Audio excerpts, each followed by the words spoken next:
Olá, amigos. Recebemos nos estúdios da PUC o professor Daniel Alt, mestre em Direito, professor convidado do curso de especialização em Direito de Família aqui na Pontifícia Universidade Católica e autor, dentre outras obras, de uma que eu admiro muito, uma das primeiras obras no Brasil sobre as famílias simultâneas. Afinal, em que medida o direito brasileiro protegeria pessoas envolvidas em entidades familiares simultaneamente. Mas, neste momento e nesse vídeo, o professor Daniel não vai falar sobre o tema da obra do livro dele, e sim sobre uma questão bastante histórica e atual, que é a irrepetibilidade da prestação alimentar. Então, no primeiro momento, eu perguntaria ao professor Daniel no que consistiria essa regra histórica da irrepetibilidade da prestação alimentar. Muito obrigado, Daniel, pelo convite, um prazer.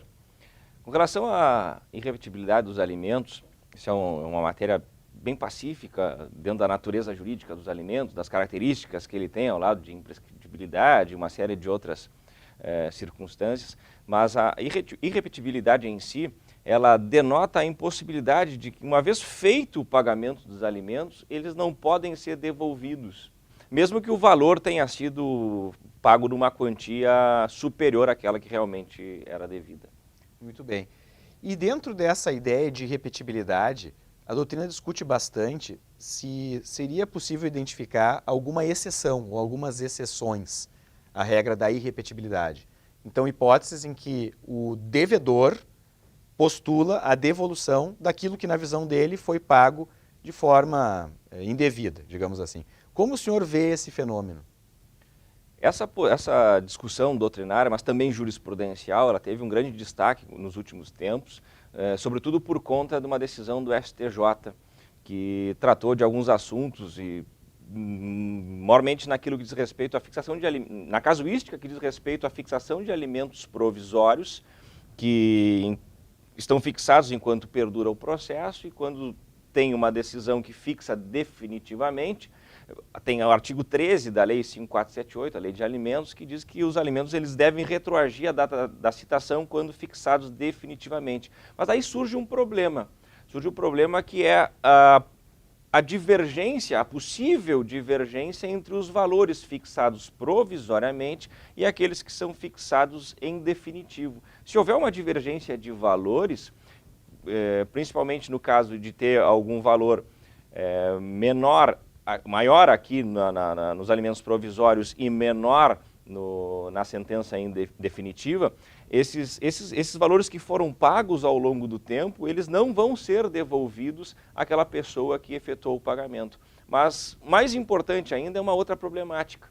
E é uma problemática que dá o tom de uma conversa que a gente pode assentar o entendimento de que estaria acontecendo até mesmo um perdão dessa dívida. Quando os alimentos provisórios eles não são quitados regularmente por aquele devedor de alimentos, pode até haver a existência de uma execução em paralelo a este processo, e quando chega lá ao final, a sentença pode fazer com que aqueles alimentos não sejam devidos, ou que sejam devidos num valor realmente menor. Isso repercute de forma bem considerável naquele procedimento, inclusive em alguns casos fazendo com que nada seja devido.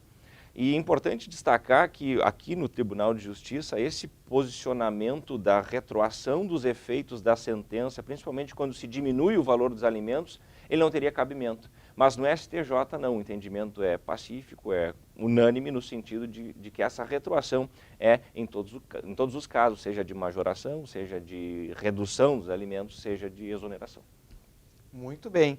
Então, se uma execução de alimentos estiver em tramitação há 2 anos, vamos supor assim, em paralelo com uma ação de exoneração ou de revisão para baixo da pensão anterior, eventualmente eu poderia, na sua visão, aproveitar a sentença da exoneratória ou da revisional e reduzir o valor do débito desde que ele não tivesse sido pago. Seria mais ou menos isso?